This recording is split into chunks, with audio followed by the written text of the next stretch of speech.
आप exam tour देख रहे हैं। बीपीएससी का इंटरव्यू चालू हो चुका है और मेरे साथ दमन राही जी है और ये इंटरव्यू देकर आए हुए जो भी विद्यार्थी बीपीएससी की तैयारी करना चाहते हैं या आने वाले समय में इंटरव्यू है वो इस वीडियो को जरूर देखिएगा, क्योंकि प्रीलिम्स क्वालिफाई किए, मेंस क्वालिफाई किए, अब अंतिम चरण इंटरव्यू चल रहा है। आपका स्वागत है एग्जाम टूर में। धन्यवाद भैया। जब आप एंट्री लिए, क्या कुछ आपको आगे का प्रोसेस क्या हुआ एंट्री लेने के बाद? देखिए, पहले तो कंफर्ट फील कराया वो लोग, अच्छे से बैठिए, सब चीज अच्छा है।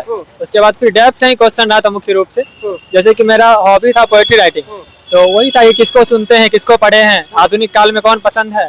फिर पूछा गया कि एक पोएट्री सुनाइए, फिर पोएट्री सुनाए। उसके बाद सुना दिया आप? हाँ। कौन सा पोएट्री सुनाए? सुने थे, अपने से लिखे थे जो, वही सब धारा था मेरा, तो वो लिखे थे। फिर आए हिस्ट्री पे, दहसाला पद्धति क्या है, किस प्रकार की जमीन व्यवस्था चली थी ब्रिटिश के समय यहाँ पे टैक्स कलेक्ट करने के लिए।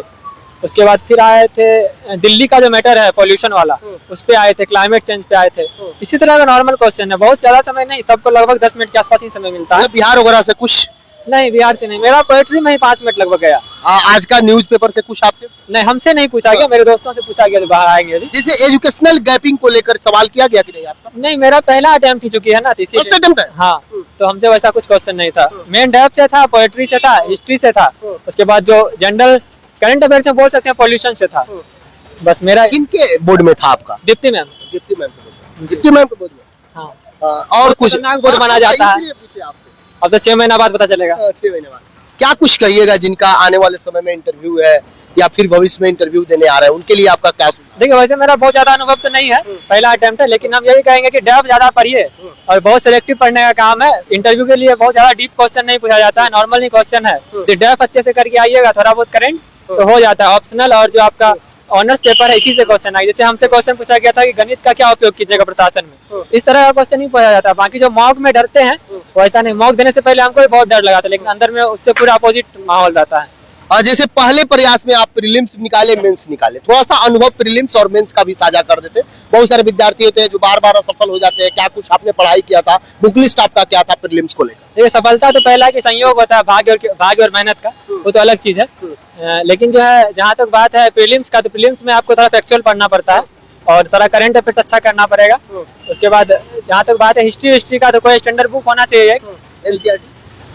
एनसीईआरटी तो पढ़ना ही पड़ेगा, उससे आपका कॉन्सेप्ट बनेगा। और बाकी जो मेन चैलेंज होता है मेंस के लिए, क्योंकि प्रीलिम्स आप कितना भी अच्छा गया उससे कोई फर्क नहीं पड़ता है। मेंस में जम के आंसर राइटिंग करना ही होगा, अपने से एनालिसिस कीजिए और बस इतना ही काफी है। जैसे मेंस और प्रीलिम्स के लिए आप कोई कोचिंग क्लास किए थे या सेल्फ? हम केजीएस के स्टूडेंट हैं, खान सर में गए थे, ऑनलाइन ही थे, पढ़ रहे थे हम। लेकिन मेहनत अपने से करना पड़ता है, सिर्फ कोचिंग से नहीं होगा। अच्छा रहा टेस्ट वगैरह मेंस का वहाँ पे खान सर का? हाँ, ठीक ही था, अच्छा था। टेस्ट अपने से ही एनालिसिस करना पड़ता है, कोचिंग में आपको उतना समय कहीं नहीं मिलेगा कि आपको प्रत्येक क्वेश्चन बताया जाएगा यहाँ गलत है। आप पीवाईक्यू उठा के आपको अपने से नहीं करेंगे तो कुछ मतलब नहीं बनता है। कितना चैलेंजिंग होता है पहले प्रयास में प्रीलिम्स मेंस को निकालना, क्योंकि आपने वो चैलेंज एक्सेप्ट किया और आज इंटरव्यू तक आप पहुंचे हैं? हाँ, चैलेंज तो होता है, ये मान लीजिए चारों तरफ से आदमी पैर खींचने के लिए लगा होता है, लेकिन वही है, सबको इग्नोर कीजिए, मेहनत कीजिए, जब संयोग है मेहनत का भाग्य बैठेगा, सिलेक्शन हो ही जाता है। बाकी अभी पहला अटेम्प्ट है तो बहुत ज्यादा नहीं बोल सकते हैं, बहुत धुरंधर हैं जो हमसे बहुत अच्छे हैं, हम बच्चा भी नहीं ठीक से उनके सामने अभी। लेकिन मैक्सिमम देखा जाता है, पिछला बार भी मैं जो विद्यार्थी इंटरव्यू करके आ रहे थे, अधिक से अधिक सफल विद्यार्थी फर्स्ट अटेम्प्ट वाले जो थे, न्यू कमर जो थे, उनका फाइनल सिलेक्शन होता है। मेरा मानना है कि उत्साह रहता है पहले बार में ना, बहुत सारा प्रेशर आपके ऊपर नहीं होता है। जैसे जैसे एज बढ़ेगा तो पारिवारिक सामाजिक प्रेशर आपके ऊपर आएगा, तो आप डिस्ट्रैक्ट हो सकते हैं। इसीलिए पहले अटेम्प्ट में हो जाए ज्यादा अच्छा है, बाकी लगे रहिए, जब हो जाए।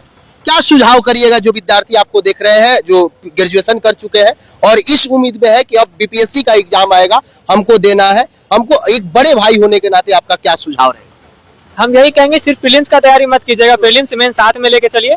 प्रीलिम्स के लिए 3-4 महीना काफी होता है रिवीजन करने के लिए। मेंस का तैयारी यदि आप प्री के बाद करेंगे शायद आप उतना अच्छा आंसर लिख नहीं पाएंगे, और प्री निकाल के आपका सिलेक्शन होना नहीं है। तो मेरा ऐसा मानना है व्यक्तिगत रूप से कि आपको ज्यादा समय मेंस में देना चाहिए, मुख्य रूप से आंसर राइटिंग में। इंटरव्यू आपके हाथ में बिल्कुल नहीं है, आपको अभी वहां से निकले हमको लग रहा है कि मेरा अच्छा गया है, लेकिन पता नहीं कोई ऐसा चीज होगा जो वो ऑब्जर्व किए होंगे तो नेगेटिव जा सकता है। इसीलिए मिला जुला के मेंस ही आपके हाथ में है, बाकी कुछ आपके हाथ में है नहीं, तो मेंस को अच्छे से कर लीजिए, यही है। देखिए, मैं पिछला बार भी कई सारे विद्यार्थी का इंटरव्यू किया था, अभी तक का जो इंटरव्यू का रेशियो रहा उसमें बहुत बेहतरीन है।